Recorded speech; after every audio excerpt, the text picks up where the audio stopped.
guys, welcome back to my channel. Today's video is going to be 10 things I wish I'd known before I went to university. I've decided to make this video and the last two part of a series about my first year.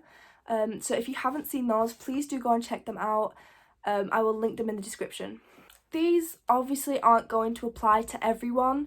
Some of them are about Lancaster University specifically, but hopefully there's a few that can help you regardless of what university you're going to. And yeah, so I hope you enjoy it. Let's get into it. The first thing on the list is don't take your entire room to university with you.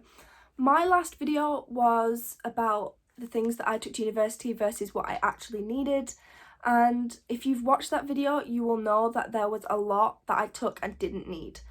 I ended up with a lot of things stored under my bed or just not used for the entire year, and it made moving out a lot harder. So while I said in that video don't limit yourself to what you want to take, also don't pack your entire room. Coming from the summer after your A-levels, and especially if you're going this year, you will have had so much free time at home. You've done so many hobbies. I know personally I picked up a few hobbies, or I had bought things for new hobbies that I thought, oh yeah, I'll take this university, I'll carry it on, and I just didn't have the free time at university that I did at home, and I didn't carry it on. It's hard to know what you are going to do in your spare time at university, but you need to remember that not only have you got all of your academic stuff to do, you will probably join societies as well, and if you drink on nights out as well, so you won't have the same amount of spare time as you're used to. So yeah, you're not going to need everything that is in your room at home at university. The second point on my list is that you will make friends even if you don't join societies. I worried so much before going to university that I wouldn't make friends, and I put so much pressure on it, especially within Freshers Week, and it just wasn't necessary. You're going to meet people and make friends throughout the entire year, so don't put too much pressure on making friends in the beginning. I personally didn't join any societies in first year, and I massively regret it. If I was to do it again, I would definitely join at least one society. If they're running next year at university, who knows? I will definitely be joining one at least.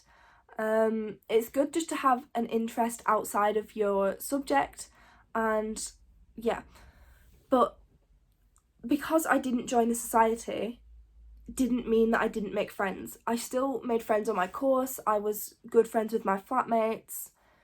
You are going to make friends regardless of the interests you have. The third point links to the second, in that everyone is in the same boat as you and everyone is as nervous as you. Freshers Week is always going to be awkward when you're meeting new people, but everyone is there along with you. Everyone, or at least most people, are going to university without friends.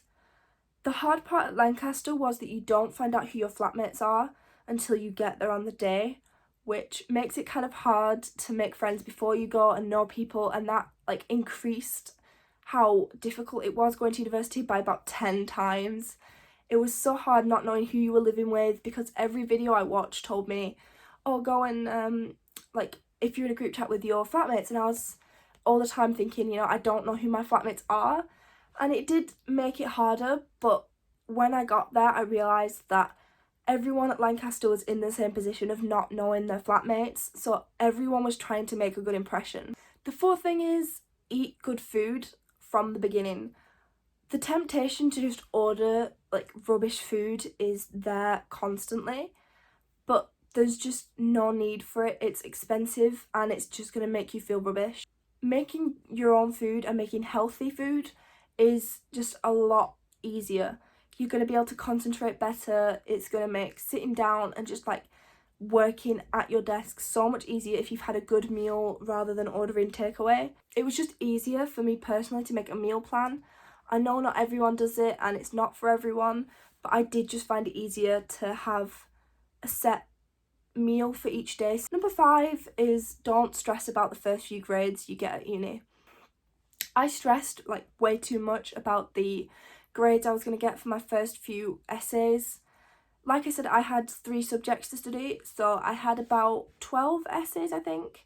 And it's just, that first essay is always going to have a lower grade than you want, and it's so easy to compare it to the grade you've been getting at A level, and it's just not worth it because you are learning an entirely different style of writing, and honestly, your academic style of writing is gonna change throughout the entire year, and probably mine will probably change again next year.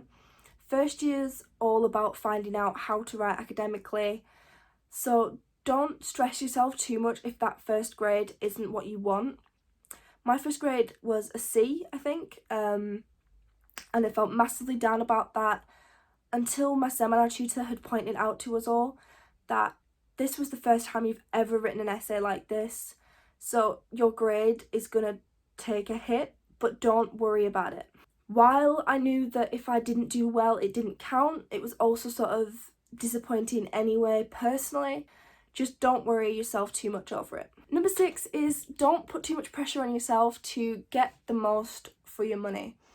There was a lot of talk before I went with my friends of, you know, joining every society and learning everything you possibly could to try and get the most for the amount of money that you're paying. It's a lot of money, undoubtedly, but there's no point putting too much on your plate just because you feel like you need to get your money's worth. There are a lot of things you can do at university. You've got a lot of societies that you can join, and there are things you can do to learn and things you can do to put on your CV, and there's so much you can do that it can end up being too much.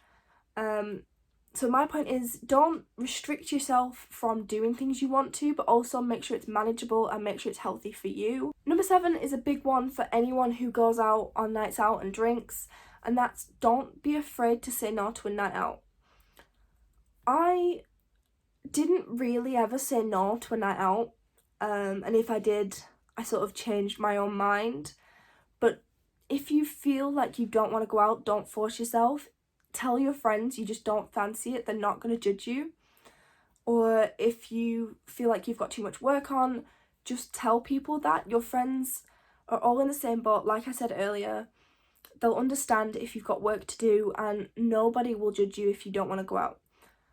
There's no point you forcing yourself to go out and then not having fun. So don't force yourself to go out just because you think that's what you should be doing with your night.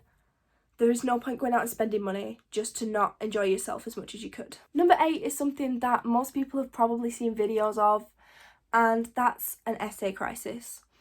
The reality is that you're probably going to have an essay crisis if you have an essay-based subject. My subject was really coursework heavy. I had 12 essays over the span of the year, so I had roughly an essay every 1 or 2 weeks. The way I worked was that I would normally focus on an essay for a week.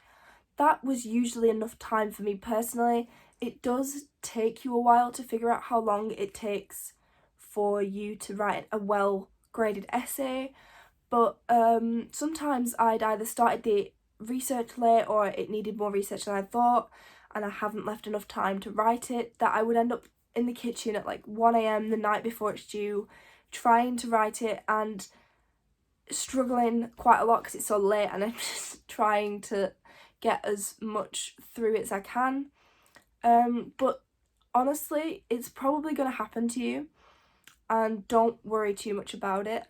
I'm not saying don't try to avoid them, but the reality is that something might happen that causes you to have an essay crisis, and I wish I'd known before I went to university that for the most part an essay crisis is probably going to be unavoidable. Number 9 is the point that I said wouldn't apply to everybody, because most people don't have to study a minor subject.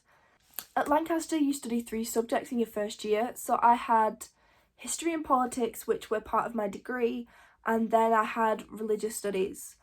The point is to pick a minor subject that you enjoy. I picked religion after talking myself out of picking German.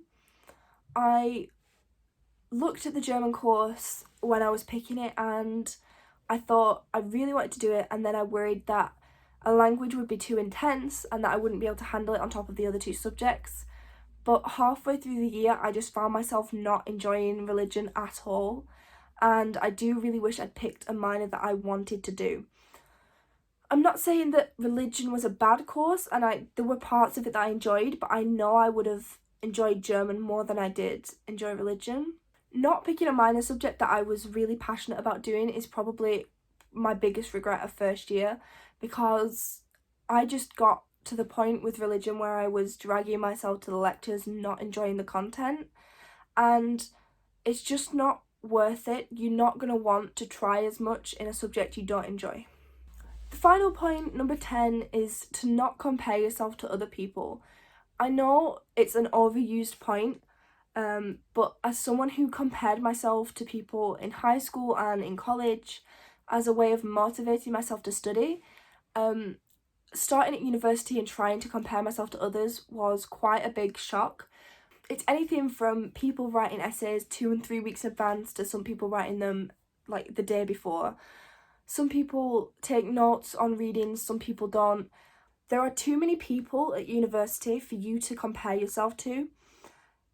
People are going to do things in different ways, and if you're comparing yourself to people constantly, all you end up is just confused, because things work for different people. So if you're comparing yourself to people who write their essays 2-3 weeks before and get brilliant grades, and people who write their essays the night before and get brilliant grades, you're just going to end up confused about whether you're doing things right or whether they're doing things right, and honestly, it's just not worth it. It's not worth the time. Find something that works for you and just stick with it.